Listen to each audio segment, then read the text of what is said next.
meu povo lindo, tudo bem com vocês? Enfim, um vídeo novo nesse lugar, meu Deus. Não sei se você tá no Instagram, se você tá no YouTube, se você tá no blog, não sei. Mas seja bem-vindo, seja bem-vinda. E espero que, enfim, a gente consiga retornar uma constância de vídeos por aqui, né? Gente, hoje a gente vai falar sobre ACLS, né? O Advanced Cardiologic Life Support, ou Suporte Avançado de Vida em Cardiologia. A gente vai falar sobre esse curso que eu fiz no final de semana, vocês acompanharam aí pelos stories. E como vocês sabem, minha vida é muito corrida, né? Então eu vim aqui trazer algumas dicas, falar um pouquinho sobre como eu me preparei. Para que vocês vejam, né, se dá para vocês também se prepararem, se não dá, o que é mais fácil, o que não é, para fazer esse curso, né? Vocês já sabem mais ou menos como que funciona o escopo dele, mas para quem não sabe, para quem tá chegando aqui mais recentemente, quem não conhece muito, eu também vou falar um pouquinho, tá, galera? Bom, para começar, eu preciso explicar um pouquinho para vocês por que que isso existe, por que que é importante falar sobre isso, né? Então, existem algumas instituições ao redor do mundo, né, que espalham as melhores práticas, né, baseadas em estudos científicos, né, e vão formando diretrizes, né, para a execução de melhores práticas em relação a certo assunto. E quando a gente fala de doenças cardiovasculares, né, a gente tem algumas instituições de grande renome, como a American Heart Association, e tem também a American Safety and Health Institute, que é a ASHE, né? Então, essas são as duas principais americanas, tá? Existem outras também na Europa, enfim, em outros lugares também. Mas aqui no Brasil, pelo menos, essas são as duas que mais se destacam e que as instituições de saúde utilizam mais como referência, né, para se basear aí nessas diretrizes para um melhor atendimento ao paciente. E aí, pessoal, essas instituições, elas, falando mais agora especificamente do ACLS, elas trazem os conteúdos mais novos, né? Se vocês forem nos sites dessas instituições, vocês vão ver lá estudos, novidades, tudo falando sobre atendimento ao paciente grave, né? Principalmente do ponto de vista de atendimento em situações cardiovasculares. E aí o escopo do curso, que é baseado, claro, no que nós já temos em relação ao BLS, também envolve algumas práticas mais avançadas em outras questões também, não só em relação ao que envolve o BLS. Então, a gente vai ter aí atendimento à parada cardiorrespiratória, né, os cuidados pós-parada, e também são abordadas algumas intervenções importantes aí em relação aos pacientes com BRAD e taquiarritmias e ao paciente com síndrome coronariana aguda e também ao paciente em acidente vascular encefálico, né, que também é um assunto extremamente importante. E a gente tem aí, além desse escopo teórico, a gente tem uma prática durante esse curso, né? E posteriormente a gente precisa comprovar a absorção mesmo dessas habilidades, né? Então a gente precisa garantir que a gente aprendeu o que é importante para esse conteúdo. Então eles precisam nivelar todos os alunos e eles precisam fazer uma prova prática e uma prova teórica para garantir que o conteúdo realmente foi fixado, né? E foi aprendido mesmo pelos alunos. Bom, galera, então eu vou compartilhar agora com vocês como que eu me preparei para esse curso. Já tem um tempo que eu estava me programando para fazer o ACLS, não consegui, ainda mais depois da pandemia. Ficou uma loucura a minha vida, vocês acompanharam por aqui, né? Vocês viram que até mesmo os conteúdos que eu trazia para vocês eu não estava conseguindo trazer devido a tanta demanda de trabalho, né? E graças a Deus eu tive essa oportunidade agora no final de semana passado. Na verdade, eu ia dar uma aula em Volta Redonda nesse final de semana e aí eu consegui ajustar, né? Consegui trocar essa data da aula para poder fazer esse curso. Eu tive que fazer esse ajuste aí na minha agenda para conseguir conciliar com o curso. Então, partindo disso, eu tive uma semana para poder estudar, porque foi na semana anterior ao curso que eu consegui ajustar essa agenda. E aí é que veio o problema, eu já tinha viagem marcada, eu já tinha algumas demandas em relação aos trabalhos que eu tava saindo, então algumas coisas para fazer também. Então eu tive que me ajustar durante essa semana e aproveitar o máximo que eu tinha possível ali de tempo para poder estudar. E aí é onde vem a minha sorte, porque nessa semana que eu tive para estudar, eu consegui sair dos 2 empregos que eu tava. Então, eu tive o tempo livre durante 5 dias para poder destrinchar bastante o assunto do livro. E qual a minha sorte?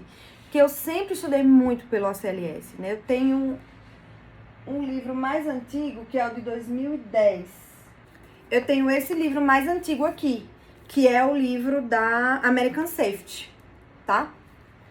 Esse aqui é o de 2010, eu ganhei durante a faculdade, da minha professora Gilmara, inclusive, que eu já falei dela aqui pra vocês, né? Ela que me inspirou a entrar nesse mundo da UTI, ela que foi a minha professora de terapia intensiva, né? Então ela me deu esse livro aqui durante a faculdade, eu tenho ele até hoje.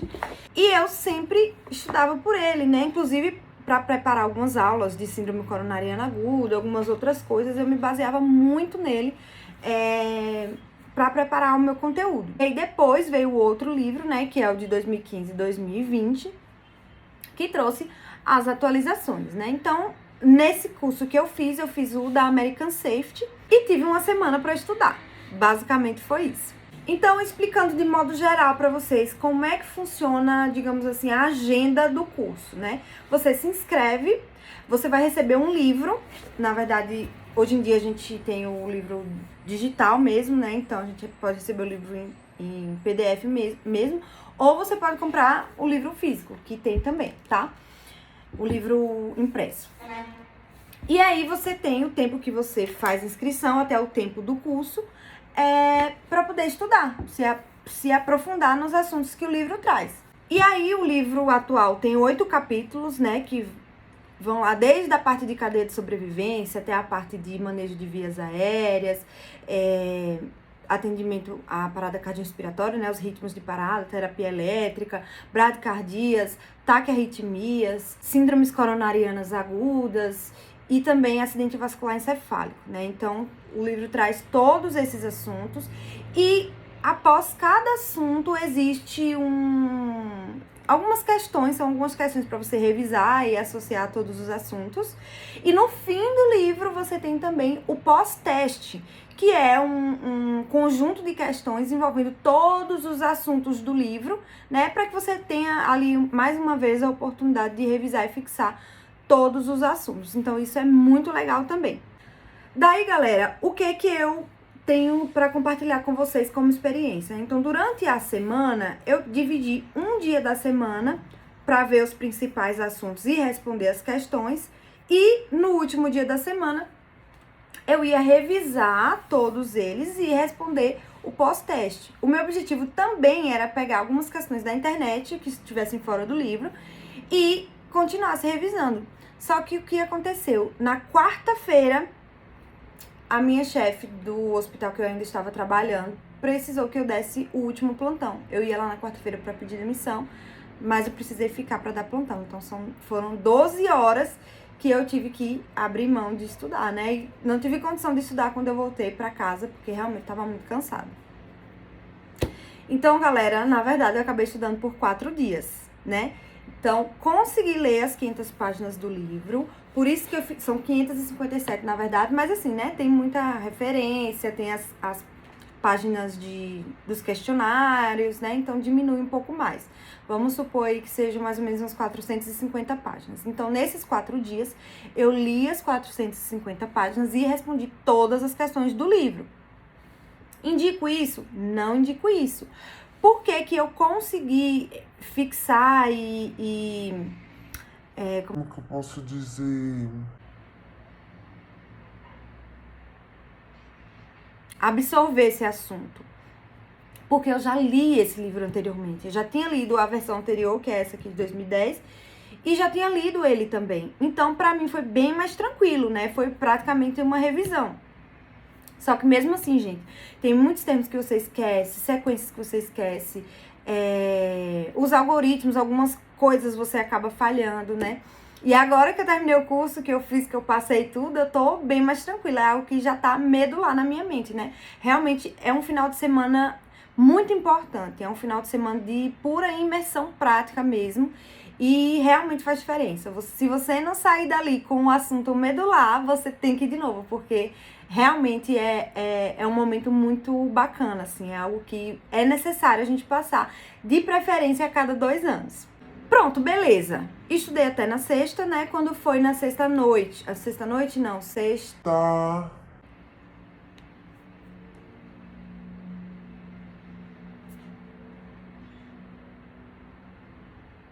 4h30 da tarde, fui pra Volta Redonda, cheguei em Volta Redonda mais ou menos 10h30 da noite. e fui pro hotel.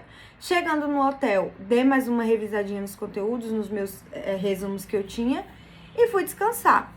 E aí, no outro dia de manhã, veio o curso. E claro, galera, que eu tenho que falar pra vocês onde eu fiz o curso, que foi no CETEST, o Centro de Treinamento em Emergência do Sul Fluminense, né? Que é ali do território fluminense inteiro, ali do estado do Rio de Janeiro. É o melhor centro de treinamento que tem na atualidade, tá? São vários cursos, várias opções ali de cursos de capacitação para que vocês se atualizem. Então, tem o ACLS, tem BLS, tem PAUS, tem diversos cursos para a área de emergência, curso de procedimentos invasivos para enfermeiros, procedimentos invasivos para médicos, eletrocardiograma, ventilação mecânica, monitorização hemodinâmica. Então, são diversos cursos. Eu recomendo muito, gente. Façam o ACLS de vocês lá no CETEST. Inclusive, tem turmas já programadas, eu não sei exatamente a data, mas o Instagram dele está aqui, é só vocês digitarem aí, ou eu vou deixar o link aqui embaixo também. É só vocês clicarem e seguirem a página e se inscreverem nos cursos, tá? É muito legal mesmo. E aí, como é que foram as oficinas, né? Como é que foi o meu final de semana na programação do curso? Então, a gente foi para uma reunião onde todos os alunos se conheceram, enfim, foram formados os grupos. Daí, a gente foi para a oficina de via aérea. Conhecemos os principais dispositivos utilizados na emergência e na terapia intensiva, né? Tivemos uma revisão de tudo que aborda no livro sobre manejo de vias aéreas, sobre os principais dispositivos para oxigenoterapia, dispositivos para a gente manter a via aérea desse paciente aberta, dispositivos extraglóticos. Falamos brevemente também sobre intubação, mas o foco mesmo é a utilização de via aérea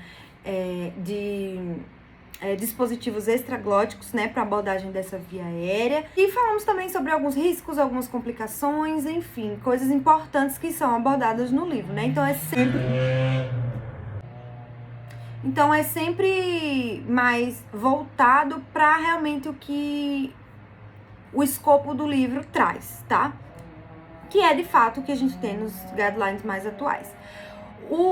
É importante ressaltar que a referência que a gente tem é dos guidelines de 2015 para 2020 e existiram, né, de 2020 para cá, mais algumas atualizações. Então, a gente utiliza como referência o livro e as publicações das novas diretrizes atualizadas a cada ano ou de tempos em tempos, sempre que elas são publicadas. Em seguida, a gente foi para a oficina de BLS, porque não existe ACLS sem BLS. Então, a gente precisa revisar os conceitos principais, né, do atendimento, do uso do DEA, do uso do dispositivo bolsa, válvula, máscara e tudo mais. Então, a gente revisa todos esses aspectos. Falamos um pouquinho também sobre terapia elétrica nesse momento. E, em seguida, a gente foi para a oficina de atendimento à parada cardiorrespiratória.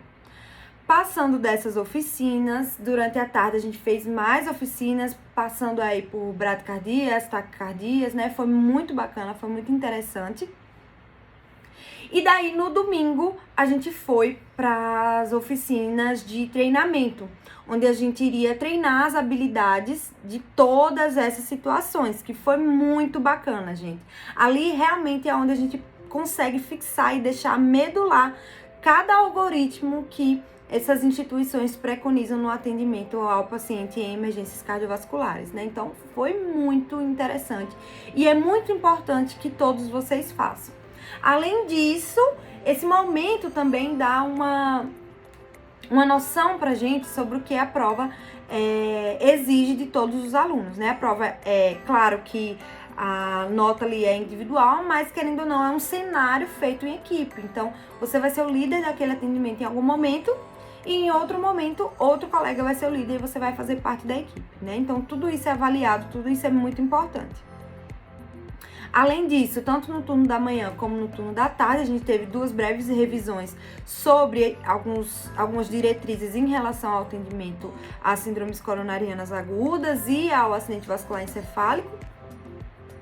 E por fim, à tarde, a gente teve as provas práticas. Nas provas práticas, os grupos que foram formados desde o primeiro dia vão juntos fazer essa prova, né?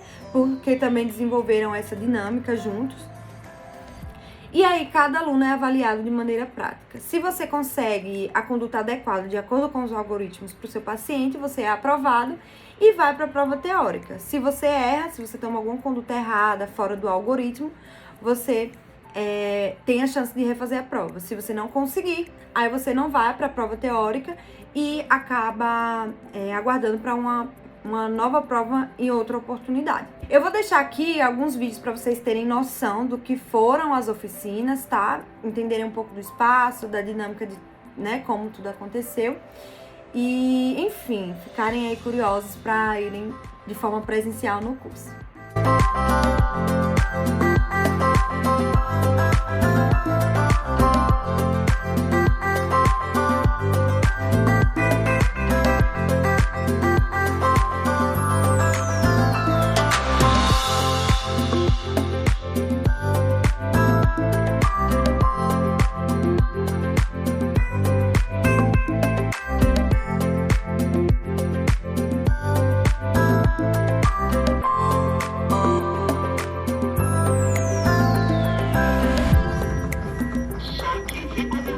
Eu apasso, você apassa.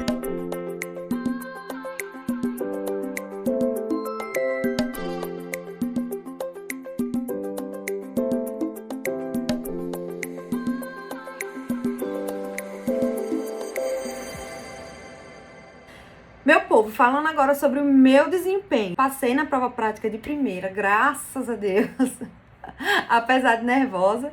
E aí fui para a prova teórica. Na prova teórica, eu consegui acertar 85% das questões. Um medo de não passar. E aí fui aprovada, né, gente? Então, fiquei muito feliz. Agora eu já tenho esse certificado, né, de ter feito esse curso. Então, fiquei muito feliz. Agora, o meu próximo curso vai ser o da RA. Eu quero fazer os dos dois institutos. E vou fazer o BLS também, né? Nessa oportunidade, eu conheci pessoas maravilhosas, profissionais muito legais. E eu espero que cada um deles também tenha tirado aí o melhor possível desse curso. E eu venho convidar vocês para participarem também. Não deixem de fazer o ACLS, tá, pessoal? E se vocês tiverem alguma dúvida, é só comentar aqui, tá? Ou me mandar alguma mensagem que eu tô à disposição de vocês, tá certo? Beijo!